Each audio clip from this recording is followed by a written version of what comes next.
சற்றுமுன் வெளியான தகவல். ரேஷன் அட்டைதாரர்களுக்கு முக்கியமான தகவல் வெளியாகுது. அது என்னன்னு பார்க்க போறோம். நீங்க நம்ம சேனலும் சப்ஸ்கிரைப் பண்ணாம இருந்தீங்கன்னா, மறக்காம லைக் பண்ணிக்கோங்க, சப்ஸ்கிரைப் பண்ணிக்கோங்க. மற்றவர்களுக்கு தெரியப்பட்ட ஷேர் பண்ணுங்க.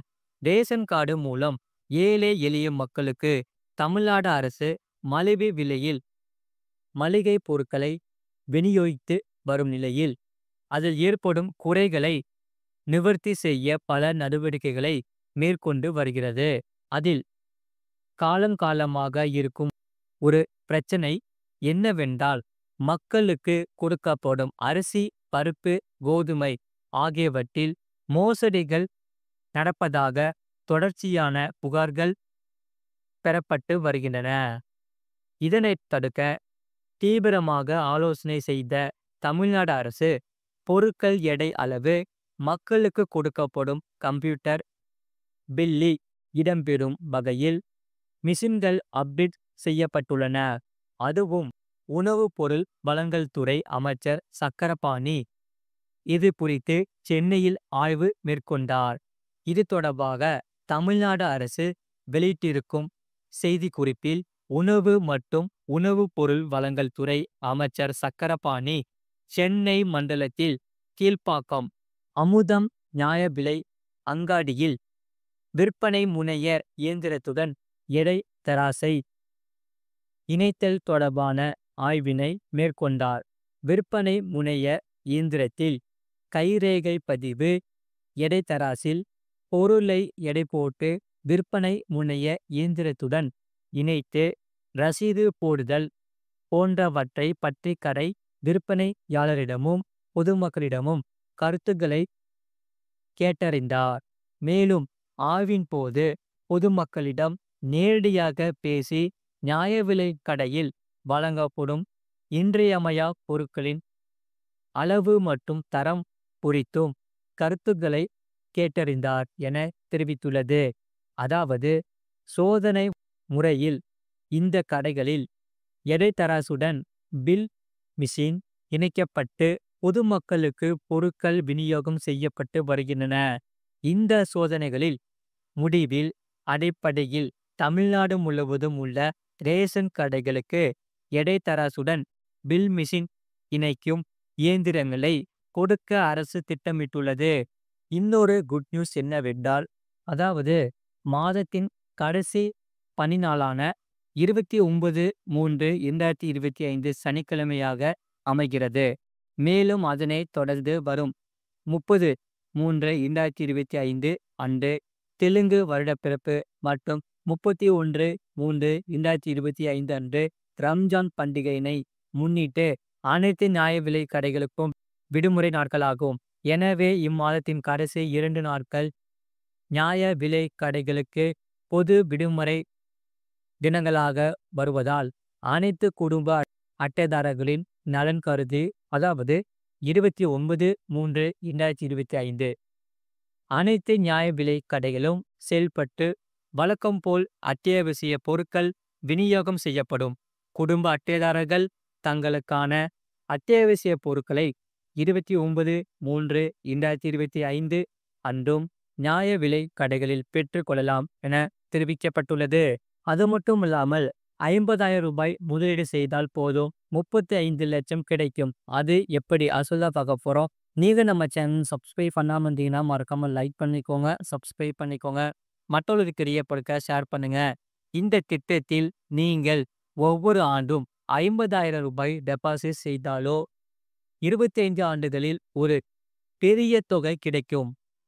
சாமானிய மக்களுக்கு நிதி பாதுகாப்பை வழங்குவதற்காக மத்திய அரசு பல்வேறு சேமிப்பு மற்றும் முதலீட்டு திட்டங்களை செயல்படுத்தி வருகிறது. பொது வருங்கால வைப்பு நிதி என்ற திட்டம் அது மிக முக்கியமான ஒரு திட்டமாகும். மத்திய அரசு தற்போது பிபிஎஃப் திட்டத்திற்கு ஆண்டுக்கு 7.1% வட்டியை செலுத்தி வருகிறது.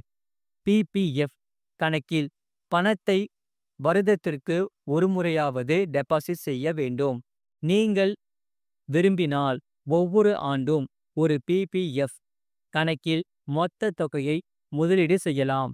அல்லது பணத்தை தவணைகளில் டெபாசிட் செய்யலாம்.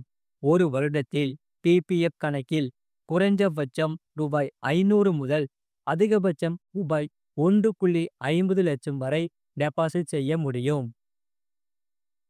பிபிஎஃப் கணக்கு 15 ஆண்டுகளில் முதிர்ச்சியடைகிறது. நீங்கள் விரும்பினால் அதை மேலும் 5 ஆண்டுகளுக்கு நீடிக்கலாம். எந்த ஒரு பிபிஎஃப் கணக்கையும் 5 முதல் 5 ஆண்டுகளுக்கு அதிகபட்சமாக 50 ஆண்டுகள் வரை நீடிக்க முடியும். எந்த வங்கியிலும் பிபிஎஃப் கணக்கை திறக்கலாம். நீங்கள் விரும்பினால் அருகில் உள்ள தபால் நிலையத்திலும் பிபிஎஃப் கணக்கை திறக்கலாம். நீங்கள் பிபிஎஃப் கணக்கில் ஒவ்வொரு ஆண்டும் ரூபாய் 50,000 டெபாசிட் செய்யலாம். 25 ஆண்டுகளுக்கு பிறகு உங்களுக்கு மொத்தம் 34,36,005 கிடைக்கும். இதில் உங்கள் முதலீடு தொகை ரூபாய் 12,50,000 ஆகவும் வட்டி தொகை ரூபாய் 21,86,005 ஆக இருக்கும். பிபிஎஃப் திட்டத்தில் நீங்கள் செய்யும் முதலீடு முற்றிலும் பாதுகாப்பானதாக இருக்கும். பிபிஎஃப் கணக்கில் நிலையான மற்றும் உத்தரவாதமான வருமானத்தை பெறுவீர்கள். பிபிஎஃப் கணக்கை திறந்த பிறகு 5 ஆண்டுகளுக்கு நீங்கள் பணத்தை எடுக்க முடியாது. இது மட்டுமல்லாமல் 5 ஆண்டுகளுக்கு பிறகும் கடுமையான நோய், குழந்தைகளின் கல்வி போன்ற சில சந்தர்ப்பங்களில் மட்டுமே பிபிஎஃப் கணக்கிலிருந்து பணத்தை எடுக்க முடியும். பிபிஎஃப் திட்டத்தில் கடன் வாங்கும் வசதியும் உள்ளது. மக்களிடம் இத்திட்டம் அதிக வரவேற்பை பெற்றுள்ளது. நிறைய பேர் இதில் ஆர்வத்துடன் முதலீடு செய்து வருகின்றனர். அது மட்டும் இல்லாமல் மீண்டும் புத்தக வடிவில் ரேஷன் கார்டு நூலகங்கள் டிஜிட்டல் மயம். அதாவது புதுச்சேரியில் குடிசை மாற்று வாரியத்தில் வீடு கட்ட தவறியவர்களுக்கு பத்திரங்கள் திருப்பி அளிக்கப்படும் என அமைச்சர் திருமுருகன் தெரிவித்தார். சட்டசபையில் மானிய கோரிக்கை மீதான விவாதத்திற்கு குடிமை பொருள் வழங்கல் துறை அமைச்சர் திருமுருகன் பதில் அளித்து பேசியதாவது: கலை பண்பாட்டு துறையில் அனைத்து நூலகங்களும் டிஜிட்டல் மயமாக்க நடவடிக்கை எடுக்கப்படும்.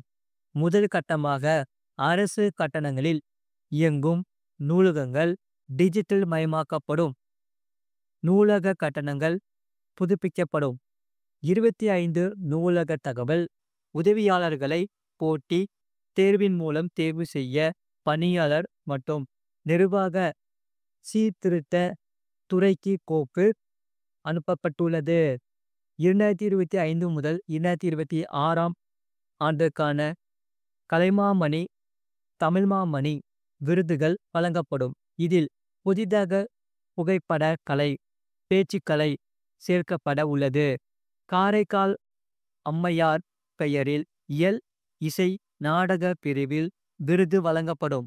கலைமாமணி, தமிழ்மாமணி விருதாளர்களுக்கு விருது தொகையை உயர்த்தி வழங்கவும், மாதாந்திர உதவித்தொகை உயர்த்தி வழங்கவும் ஈமச்சடங்கு நிதி அளிக்க எம்எல்ஏக்கள் கோரிக்கை விடுத்துள்ளனர். நிதி நிலையில் ஏற்ப கருத்தில் கொண்டு செயல்படுத்தப்படும் குடிசை மாற்று வாரியம் மூலம் காமராஜர் கல்வீடு மற்றும் திட்டத்தில் வீடு கட்ட தவறியவர்கள் மற்றும் வீடு கட்டி முடிக்க முடியாத பயனாளிகளிடம் இருந்து அசல் தொகையை மட்டும் பெற்று கொண்டு பாத்திரங்களை திருப்பி அளிக்க நடவடிக்கை எடுக்கப்பட்டு வருகிறது. இதனால் 8,638 குடும்பங்கள் பயன்பெறுவார். வீடு கட்டும் திட்டத்தில் 5 கட்டத்தில் வழங்கப்பட்ட 14,687 பயனாளர்களில் 118 பேர் தகுதியற்ற முறையில் தேர்வு செய்ததாக சிபிஐ வழக்கு நிலுவையில் உள்ளது. இதனால் இரண்டாவது தவணை பெறாத 3,400 பயனாளர்கள், மூன்றாவது தவணை பெறாத 5,499 பயனாளர்களின் அசல் சொத்து ஆவணங்களை விடுவிக்க முடியாத நிலை உள்ளது. வழக்கில் தொடர்பு இல்லாதவர்களை தொகையையும் அசல் சொத்து பத்திரங்கள் இதற்கென அமைக்கப்பட்ட குழு பரிந்துரை பேரில் விடுவிக்கப்பட்டு வருகிறது. இது போன்ற செய்திகளை உடனுக்குடன் அறிந்து கொள்ள மறக்காம சேனலை சப்ஸ்கிரைப் செய்யுங்கள். மற்றவர்களுக்கு தெரியப்படுத்த ஷேர் செய்யுங்கள்.